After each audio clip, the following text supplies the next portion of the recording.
Hi, my name is Ophi YouTube Videos. I am a feminist and a lesbian. I make conversational commentary videos about both of those things, and today I get to do something that I only get to do so infrequently on this channel, where we discuss the misogyny slop ecosystem and the harm that it does to both the individual women tied up in it and our broader societal narratives around women.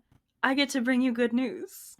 Rapper, artist, gorgeous bisexual Megan Thee Stallion has been in court this year for a defamation case against a blogger named Milagros Cooper, and just yesterday the jury found in her favor. This is only the most recent in a series of traumas and court trials Megan has had to endure in the last 5 years, since Tory Lanez shot her in the foot. Tory was found guilty on 3 felony counts and sentenced to 10 years in prison, where he currently remains despite unsuccessful appeals. Unsuccessful appeals that the online droves of misogynists have used as ammunition for their years' worth of harassment, darvo, and misogynoir directed at Megan. I'm planning on doing a deeper dive into Megan's experience with the misogyny slop ecosystem in the coming year. Her experiences are so unfortunately emblematic of so many of the things that we discuss here. The misogynoir, hatred, and racism that she would experience no matter what as a black woman in the public eye like this, let alone one who so openly embraces her sexuality, the darvo campaigns that come to the surface when any woman has abuse allegations, whether that darvo is being perpetuated by bot farms, fans of the abusive party, or just garden variety racist misogynists. In the meanwhile, though, I do want to direct you to Olaya Lurinati's excellent duology of videos about Megan Thee Stallion, carceral feminism, and the fandom around abusers. You will find them linked in the description below. You should go watch them. For today, though, I just want to take a moment and feel a bit of relief for Megan, and hope that she can feel it for herself as well.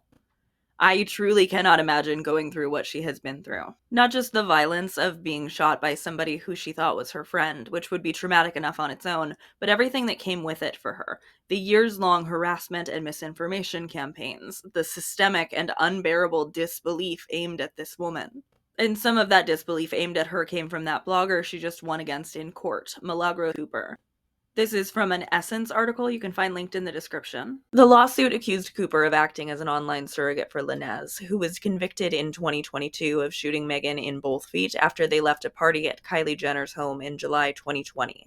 Evidence presented at trial showed Cooper received money from Linez's father and directed her following to a deepfake video depicting Megan in sexually explicit acts. While Cooper denied coordinating with Linez, jurors rejected her claim that her online commentary was neutral reporting protected by the First Amendment. Linez, currently serving a 10-year sentence in California, refused multiple attempts to be deposed in the civil case and was fined for obstructing pretrial discovery.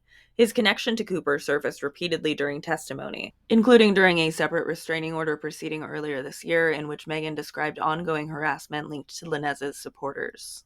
Though the jury also found Cooper should be treated as a media defendant, the panel concluded she acted without neutrality, a distinction that could shape post-trial motions. For now, the ruling marks a significant acknowledgement of the growing harms of digital harassment, deepfakes, and coordinated online abuse, particularly against Black women in the public eye. I would love for Nuance Corner lawyers to weigh in about the jury finding her to be a member of the media. Let me know what you think about that. I think it seems like not a great precedent, but also I'm not a lawyer.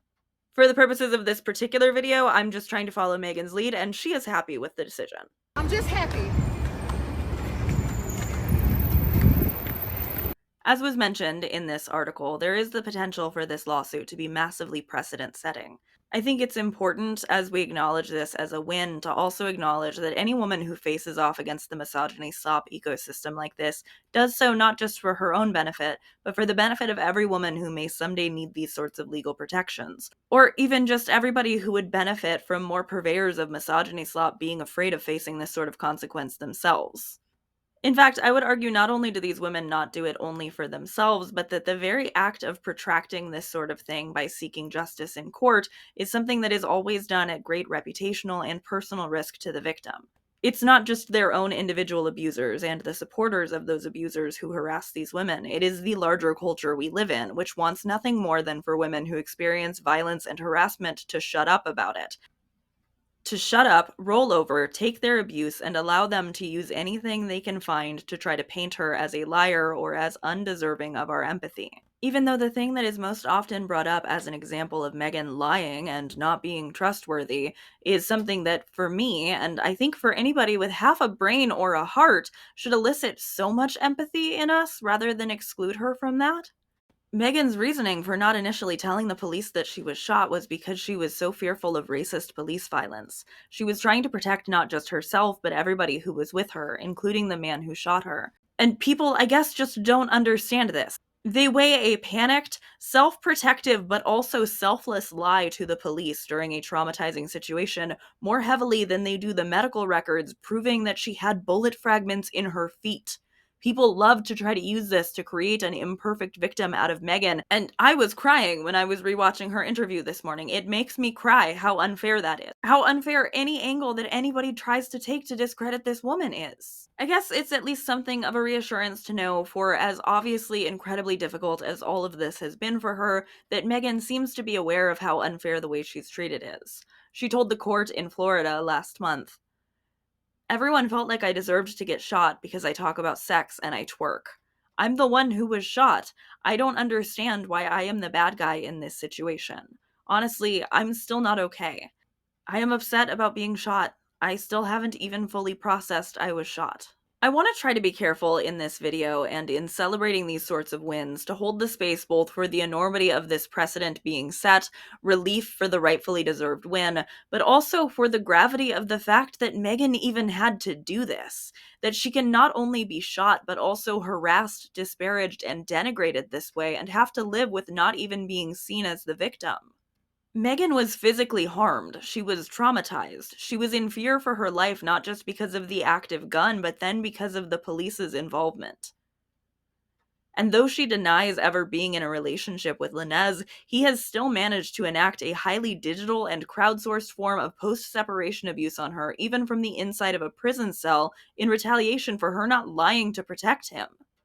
Megan has to deal with all of that, and also with Republican lawmakers who want headlines deciding to weigh in and cast doubt on her story. She has to deal with the misogyny slop ecosystem, which means she not only has to face harassment from the people being directly coordinated into this, but also from every useful idiot who starts to believe it after they hear enough times that a woman is a liar. So yeah, I am relieved for Megan, massively so, but I am also massively outraged and aggrieved that she ever needed to be remotely near the set of circumstances that had to take place for her to have this verdict found in her favor.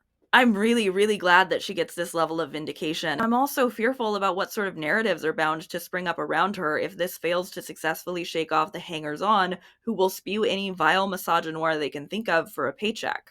But mostly, I'm just really, really fucking sorry that this is something she had to go through, and I am grateful for what feels like a glimmer of good news. Like I've already mentioned, in the coming year we will be speaking more about Megan Thee Stallion. I've always planned for her to be a primary focus in my How to Spot a Hate Train video, which I keep pushing off because I want it to be perfect. She also features a lot in some of the other scripts I've been kicking around for some higher concept upcoming videos, so I was genuinely kind of surprised and disappointed to realize that I had not yet devoted a standalone video to Megan Thee Stallion yet. She deserves that and so much more. And I thank her for bringing us such good news and also for being talented and beautiful. She's so fucking beautiful. I just had to mention that. She's so beautiful. It was hard to narrow down pictures for the thumbnail with my graphic designer because she's so beautiful. Holy hell. I'm just showing you my own thumbnail again in case you clicked on this on mobile and didn't really get to see it. She is gorgeous. Thank you to my graphic designer, Marty McFlone, for putting this thumbnail together, especially on such short notice. And thank you also to my lovely Patreon subscribers who got a whole extra hour of bonus content today for my upcoming New Year's video. You can see a few of my patrons' names on the screen right now, and it's a great way to help support me financially. You get extra videos, previews for upcoming videos over there, and you can get 25% off an annual membership right now with the code THISYEAR if you're interested. Thank you also to my YouTube channel member friends and to everyone who has supported me with one-off donations through my Ko-fi, super thanks, super chats. That sort of support is such an enormous help so that I can do the kind of videos I want to, even when YouTube severely limits the reach of a few of my most recent ones. I'm going to be back a lot this month. You will see me soon. I love you. Every tongue that rises against Megan Thee Stallion will fall.